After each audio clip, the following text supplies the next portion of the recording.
नमस्कार दोस्तों, स्वागत है आप सभी का आपके अपने YouTube चैनल अपनी क्लास में। दोस्तों, आज आपका 21 फरवरी 2021 को RACAT का एग्ज़ाम हुआ है। दोस्तों, इस वीडियो में मैं आपको इस पेपर की संपूर्ण आंसर की बताऊंगा। तो आप देख सकते हैं हमारे पास में पहला प्रश्न पूछा गया था, UPI का पूर्ण रूप क्या है। तो दोस्तों, UPI की फुल फॉर्म होती है यूनिफाइड पेमेंट इंटरफेस, यानी कि पहले का करेक्ट आंसर होगा ऑप्शन नंबर ए। आगे हमारे पास में दूसरा प्रश्न पूछा गया है। इसमें कहा गया है निम्नलिखित में से गलत कथन का चयन कीजिए, यानी कि दोस्तों आपको गलत कथन है वो बताना है। तो दोस्तों हमारे पास में जो गलत कथन है वो है ऑप्शन नंबर डी।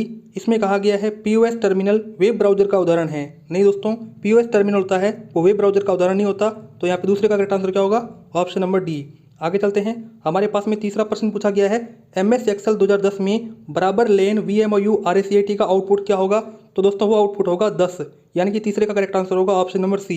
आगे हमारे पास में चौथा प्रश्न पूछा गया है रिक्स्थान राजस्थान के लिए सॉस POS के आधार पर end to end cloud storage कौन सा है। तो दोस्तों वो है राजमेघ, यानी कि चौथे का करेक्ट आंसर होगा ऑप्शन नंबर ए। आगे हमारे पास में पांचवा प्रश्न पूछा गया है MS वर्ड 2010 में बुलेट और नंबरिंग ऑप्शन है वो किस टैब में होता है। तो दोस्तों जो बुलेट और नंबरिंग ऑप्शन है वो होता है होम टैब में, यानी कि पांचवे का करेक्ट आंसर होगा ऑप्शन नंबर सी। आगे चलते हैं, हमारे पास में छठा प्रश्न पूछा गया है। आप देख सकते हैं इसमें कहा गया है कि विंडोज़ 10 में रिस्टोर पॉइंट का उपयोग क्या है। तो दोस्तों विंडोज़ 10 में रिस्टोर पॉइंट है वो दस्तावेजों और फाइलों को हार्ड ड्राइव में संग्रहित करने के लिए उपयोग लिया जाता है, यानी कि छठे का करेक्ट आंसर होगा ऑप्शन नंबर सी। आगे हमारे पास में सातवां प्रश्न पूछा गया है आप कंप्यूटर सिस्टम को गति, भंडारण और प्रदर्शन के अनुसार कैसे वर्गीकृत कर सकते हैं। निम्नलिखित में से सही विकल्प का चयन कीजिए। तो दोस्तों हम कर सकते हैं super computer, main frame computer, mini computer और माइक्रो कंप्यूटर में, यानी कि सातवें का करेक्ट आंसर होगा ऑप्शन नंबर डी। आगे चलते हैं, हमारे पास में आठवां प्रश्न पूछा गया है। देखिए एंड्रॉइड क्या है, मोबाइल OS है, यानी कि मोबाइल ऑपरेटिंग सिस्टम है। उसी प्रकार से क्रोम क्या है, वेब ब्राउजर है। फेसबुक क्या है, सोशल नेटवर्किंग साइट है। यानी कि दोस्तों आठवें का करेक्ट आंसर होगा ऑप्शन नंबर सी, पहले का दूसरा, दूसरे का फर्स्ट और तीसरे का तीसरा। आगे चलते हैं, हमारे पास में नौवां प्रश्न पूछा गया है। आप देख सकते हैं इसमें कहा गया है कि MS एक्सेल 2010 में चार्ट में बिंदु का वास्तविक मूल्य क्या होता है। तो दोस्तों वास्तविक मूल्य होता है चार्ट शीर्षक, यानी कि नौवें का करेक्ट आंसर होगा ऑप्शन नंबर बी। आगे चलते हैं, हमारे पास में 10वां प्रश्न पूछा गया है ब्रैकेट आपको यह चुनने में सक्षम बनाना कि किसी दस्तावेज में पैराग्राफ को बाएं और दाएं मार्जिन से कितने दूर ले जाना है। तो इसलिए हम किस ऑप्शन का उपयोग करते हैं, हम इंटेंड ऑप्शन का उपयोग करते हैं, यानी कि 10वें का करेक्ट आंसर होगा ऑप्शन नंबर ए। अब आगे चलते हैं, हमारे पास में 11वां प्रश्न पूछा गया है ब्रैकेट और ब्रैकेट क्रमशः सुपरस्क्रिप्ट और सबस्क्रिप्ट के उदाहरण हैं। तो वो हैं XA और XB, यानी कि 11वें का करेक्ट आंसर होगा ऑप्शन नंबर बी। आगे हमारे पास में 12वां प्रश्न पूछा गया है। इसमें आपको पहला वक्तव्य दिया गया है सेकेंडरी मेमोरी एक वोलेटाइल मेमोरी है। नहीं दोस्तों, सेकेंडरी मेमोरी वोलेटाइल मेमोरी नहीं होती, यानी कि ये कथन क्या है, बिल्कुल असत्य है। उसी प्रकार से वक्तव्य दूसरा है रोम एक नॉन वोलेटाइल मेमोरी है। नहीं दोस्तों, रैम क्या है, वो एक नॉन वोलेटाइल मेमोरी होती है, यानी कि ये दोनों के दोनों कथन क्या है, बिल्कुल गलत हैं। तो आंसर क्या होगा, ऑप्शन नंबर सी। आगे चलते हैं, हमारे पास में 13वां प्रश्न पूछा गया है। इसमें कहा गया है कि रिक्त स्थान विंडोज़ 10 यूजर इंटरफेस के नीचे से एक भाग मौजूद होता है और उसे आमतौर पर इसमें स्टार्ट मेनू होता है। तो उसे क्या कहते हैं, उसे कहते हैं टास्क बार, यानी कि 13वें का करेक्ट आंसर होगा ऑप्शन नंबर ए। आगे चलते हैं, हमारे पास में 14वां प्रश्न है कि मोडेम की फुल फॉर्म है वो क्या होती है। तो दोस्तों मोडेम की फुल फॉर्म होती है मॉड्यूलेटर डीमॉड्यूलेटर, यानी कि 14वें का करेक्ट आंसर होगा ऑप्शन नंबर डी। आगे चलते हैं, हमारे पास में 15वां प्रश्न पूछा गया। आप देख सकते हैं आपकी स्क्रीन पर आ चुका है। इसमें कहा गया है कि निम्नलिखित सेवाओं में से कौन सी सेवा ई मित्र वेब पोर्टल का उपयोग करके लाभ नहीं उठा सकती। तो दोस्तों वो सेवा होती है मोबाइलों के बीच डाटा का आदान प्रदान, क्योंकि ये तो किससे होता है, ये होता है आपके शेयरिट से, यानी कि करेक्ट आंसर होगा ऑप्शन नंबर डी। आगे चलते हैं, हमारे पास में 16वां प्रश्न पूछा गया है रिक्त स्थान का उपयोग दो या दो से अधिक मोबाइल उपकरणों के बीच फाइलों को स्थानांतरित करने के लिए उपयोग किया जाता है। तो दोस्तों वो होता है ब्लूटूथ, जिससे हम दो या दो से अधिक मोबाइलों को जोड़ सकते हैं और हम डाटा ट्रांसफर कर सकते हैं। आगे हमारे पास में 17वां प्रश्न आता है कॉम्बिनेशन कुंजी कौन सी है।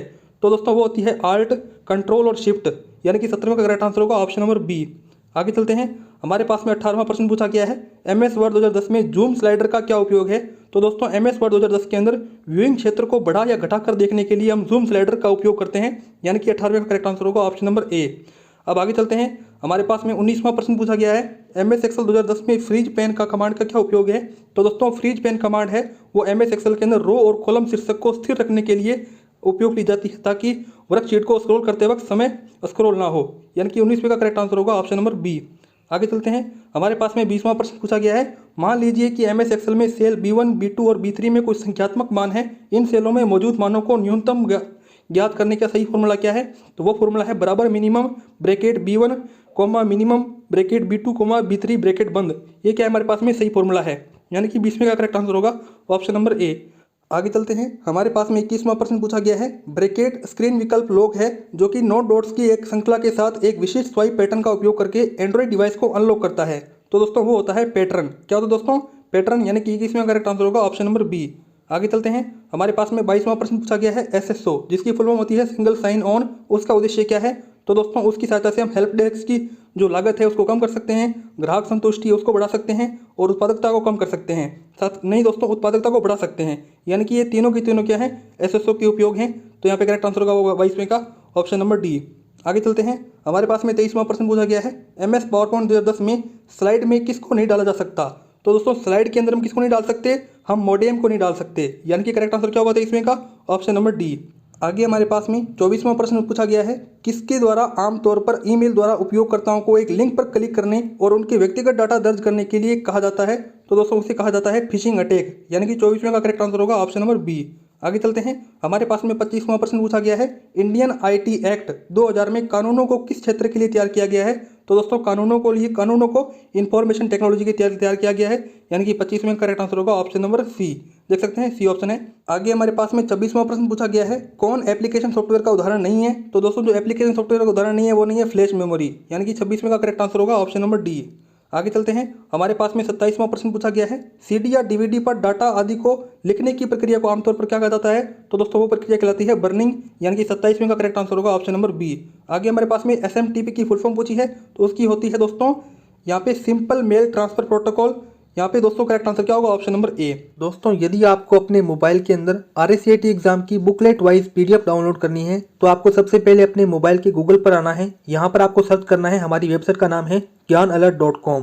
आप जैसे ही इसे सर्च करेंगे तो हमारी gyanalert.com वेबसाइट है वो खुल जाएगी। आपको इसमें नीचे आना है और आपको पहला लिंक है वो RSCIT आंसर की का मिल जाएगा, जो कि आपका एग्जाम हुआ है 21 फरवरी 2021 को। दोस्तों आपको इस पर क्लिक करना है। जैसे ही आप इस पर क्लिक करेंगे तो आपको लिखा हुआ मिल जाएगा RKCL VMOU all booklet series wise download PDF। आपको क्या करना है? नीचे आना है। आपको जो बुकलेट वाइज PDF है वो नीचे मिल जाएगी। देख सकते हैं ABCD जो बुकलेट है उनके अनुसार आपको PDF मिल चुकी है। आपको इस पर क्लिक करना है। अब जैसे ही इस पर क्लिक करेंगे तो आपके सामने 1 से लेकर के 35 तक के जो प्रश्न हैं उनकी जो आंसर की है वो आ जाएगी। आप इस इमेज का जो स्क्रीनशॉट है वो ले सकते हो, या फिर यदि आपको ये इमेज डाउनलोड करनी है तो आपको डाउनलोड का ऑप्शन है वो भी मिल जाएगा। देख सकते हैं इस पर आप क्लिक करके इस इमेज को डाउनलोड भी कर सकते हो। तो दोस्तों आपको जो 21 फरवरी 2021 रविवार को जो RSCIT का एग्जाम हुआ है उसके 1 से लेकर के 35 प्रश्नों की जो आंसर की है वो हमारी वेबसाइट gyanalert.com पर मिल जाएगी। आप इस पर फटाफट जाइए और अपनी आंसर की है वो डाउनलोड कर लीजिए।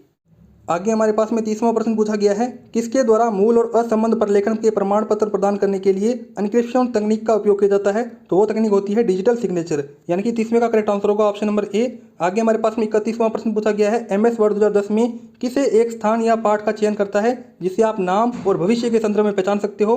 तो वो होता है बुक मार्क। यानी कि 31वें का करेक्ट आंसर होगा ऑप्शन नंबर ए। आगे चलते हैं 32वें प्रश्न की तरफ। निम्न में से कौन आयकर सेवाओं के अंतर्गत आता है? तो वो होता है पैन कार्ड आवेदन करने वाला और अपडेशन करने वाला। यानी कि 32वें का करेक्ट आंसर होगा ऑप्शन नंबर ए। आगे चलते हैं। हमारे पास में 23वां प्रश्न पूछा गया है। आप देख सकते हैं, मैं थोड़ी स्क्रीन को है छोटी कर देता हूं।